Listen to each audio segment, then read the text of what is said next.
नमस्कार दोस्तों, Umesh public awareness channel पर एक बार पुनः आप सभी का बहुत बहुत स्वागत है।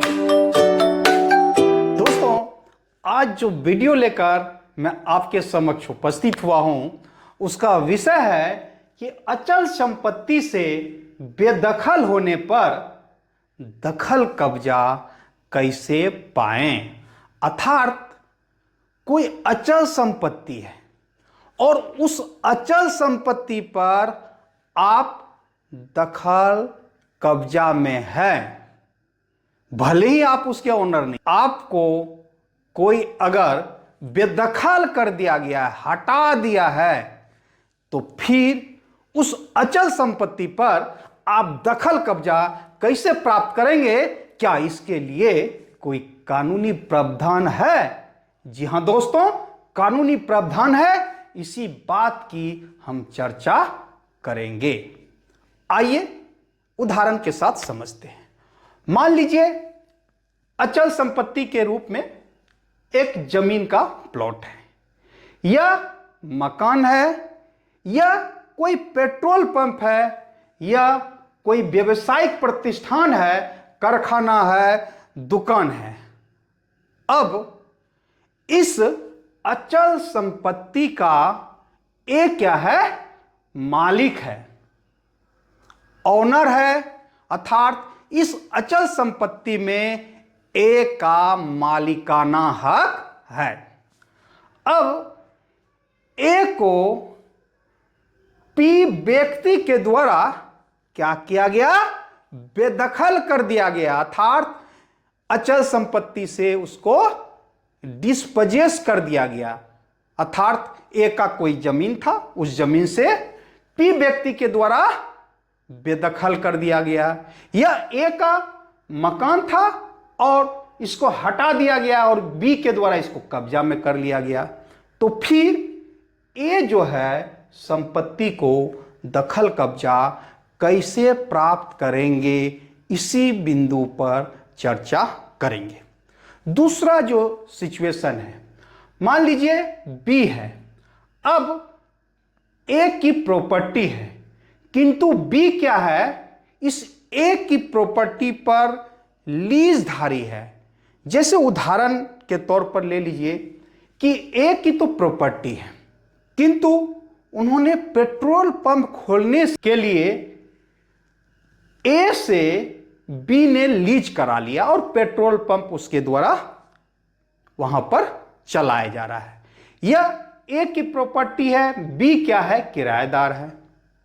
अब इस बी को बेदखल कर दिया गया, किसके द्वारा? ए के द्वारा, अर्थात मालिक के द्वारा। आपने किराएदार के रूप में 11 महीना का आपने उससे एग्रीमेंट किया है और उसी बीच में आप रह रहे हैं, किंतु आपसे मकान मालिक ने उस मकान को आपसे खाली करा लिया। तो बी जो है दखल कब्जा कैसे प्राप्त करेंगे? या बी जो लीजधारी है, बंधकदार है या किराएदार है, उसको जो मालिक है उसके द्वारा बेदखल नहीं किया गया है, बल्कि कोई एक व्यक्ति है, मान लीजिए क्यू, जो बी को बेदखल कर दिया गया है। तो बी जो है पुनः दखल कब्जा कैसे प्राप्त करेंगे? अब पुनः दखल कब्जा प्राप्त करने के लिए जो कानून बना है वह है स्पेसिफिक रिलीफ एक्ट 1963, विशिष्ट अनुतोष अधिनियम 1963। और धारा जो है वो धारा 6 है। इस धारा 6 का उपयोग करते हुए आप अचल संपत्ति पर जिससे आपको बेदखल किया गया है पुनः दखल कब्जा प्राप्त कर सकते हैं। किंतु दोस्तों, इस अधिनियम के इस धारा के अधीन आपको बेदखली की तिथि से 6 माह के अंदर आपको सिविल कोर्ट में वाद फाइल करना अनिवार्य है। 6 महीना बीत जाने के बाद फिर इस सेक्शन का आप उपयोग नहीं कर पाएंगे। तो समय अवधि यहां बहुत इंपॉर्टेंट है कि आपको जैसे ही बेदखल कर दिया जाता है, चाहे आप अचल संपत्ति के मालिक हों और उस पर दखल कब्जा में हैं, या आप लीजधारी हैं, या कोई अचल संपत्ति को आपने बंधक पर लिया है, या किराएदार है, तो जैसे ही बेदखल किया जाता है आपको, आप सिविल कोर्ट में 6 महीने के अंदर केस फाइल आप निश्चित रूप से कर दीजिए। इस धारा 6 के अन्य जो महत्वपूर्ण पॉइंट है वो है कि अगर आपको अचल संपत्ति से आपकी सहमति से अर्थात आपके कॉन्सेंट से बेदखल आप हुए हैं, तो फिर इस धारा 6 के तहत आप केस फाइल नहीं कर सकते। एक उदाहरण से समझिए। मान लीजिए कि आप इस मकान में किराएदार के रूप में हैं, ये इस मकान का ओनर है और एक के घर में शादी है, उसके बच्चे की शादी है, और आप किराएदार हैं। आप स्वेच्छा से सहमति से आप एक को बोलते हैं कि आपके बच्चे की शादी है, सो हम जो अभी रह रहे हैं हम रूम खाली कर देते हैं और शादी के बाद पुनः इसमें आ जाएंगे। अर्थात आपकी सहमति से यहां खाली किया गया है और बाद में ये जो है उस मकान में आपको पुनः प्रवेश नहीं देता है, तो फिर आप इस सेक्शन का प्रयोग नहीं कर सकते हैं, क्योंकि आपके कॉन्सेंट से हुआ है। हाँ, भले आपके साथ ये धोखाधड़ी कर रहा है तो आप धोखाधड़ी का केस उस पर फाइल आप जरूर कर सकते हैं, जो अपराध उनके द्वारा किया गया।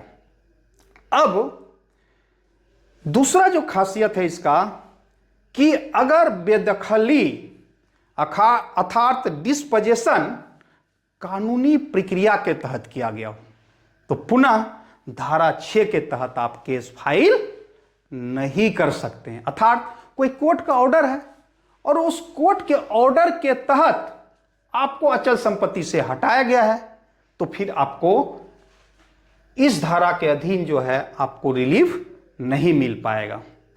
और एक बिंदु है कि जो दखल कब्जा में है, जिसको डिस्पोजेस किया गया है, वो सेटल्ड पोजीशन होना चाहिए, अर्थात कानूनी रूप से आपका दखल कब्जा होना चाहिए। यूं नहीं कि मान लीजिए कि यह मकान है और इस मकान को आप बाय जबरदस्ती कब्जा कर लिए, डरा धमकाकर गन पॉइंट पर, या ये जो है उस शहर में नहीं रह रहा है, उस गांव में नहीं रह रहा है और उसके प्रॉपर्टी को आप कब्जा कर लिए हैं, तो आपका ये अवैध दखल हो गया। और आपको अगर कोई थर्ड पर्सन आपको ही अब बेदखल कर दिया, तो फिर आप इस बात का उपयोग आप नहीं कर सकते, क्योंकि आपका जो पोजीशन है वो सेटल्ड पोजीशन नहीं है, बल्कि खुद अवैध पोजीशन करके आप बैठे हुए हैं, तो फिर आपको इस सेक्शन के तहत रिलीफ नहीं मिलेगा।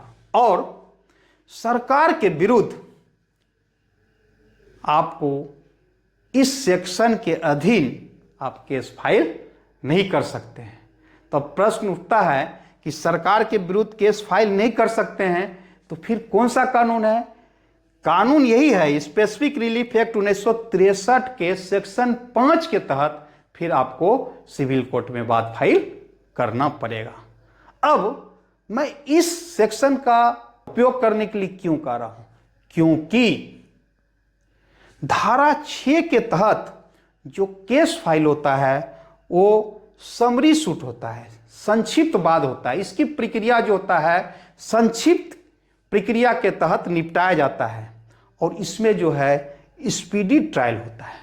और इससे भी बड़ा जो महत्वपूर्ण इसकी विशेषता है, जो खासियत है, वो है कि इस वाद के अधीन केस फाइल होने पर कोई जजमेंट अगर पारित किया जाता है तो फिर कोई अपील आप फाइल नहीं कर सकते हैं। इसका कोई भी प्रथम अपील नहीं होता है, द्वितीय अपील नहीं होता है। आप किसी कोर्ट में पुनः अपील फाइल नहीं कर सकते हैं। दूसरा, इसका जो है रिव्यू पिटीशन भी फाइल नहीं होता है, सिर्फ इसका रिवीजन फाइल होता है। तो इस धारा के अधीन अगर आपको आदेश आपके पक्ष में होता है तो आपको दखल कब्जा प्राप्त हो जाएगा। अब यहां एक प्रश्न उठता है, अगर आपको बेदखल किया गया है और 6 महीना की अवधि बीत गया तो क्या कोई कानूनी प्रावधान है?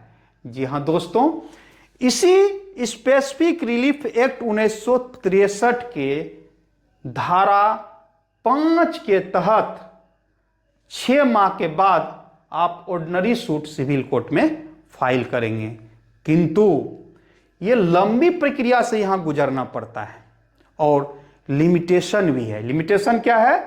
लिमिटेशन है कि आर्टिकल 64 और 65 के तहत आपको 12 साल के अंदर ही केस फाइल करना पड़ेगा। देखिए, 6 के तहत जो केस फाइल होता है उसमें टाइटल डिसाइड नहीं करना होता है, सिर्फ इतना ही देखा जाता है कि जिस व्यक्ति को बेदखल किया गया क्या वो दखल कब्जा में था या नहीं था। बस इतना ही आपको प्रूव करना है कि आप दखल कब्जा में थे और दखल कब्जा आपका सेटल्ड था, लीगली था, तो आपके पक्ष में जजमेंट पारित हो जाएगा। और धारा 5 के तहत जब आप केस फाइल करेंगे तो काफी लंबी प्रक्रिया से गुजरना पड़ता है, इसमें टाइटल प्रूफ करना पड़ता है, उसके बाद फिर आपको दखल कब्जा मिलता है। तो दोस्तों, आज का वीडियो यहीं समाप्त होता है। पुनः किसी नए वीडियो के साथ आपसे मुलाकात होगी। जय हिंद दोस्तों।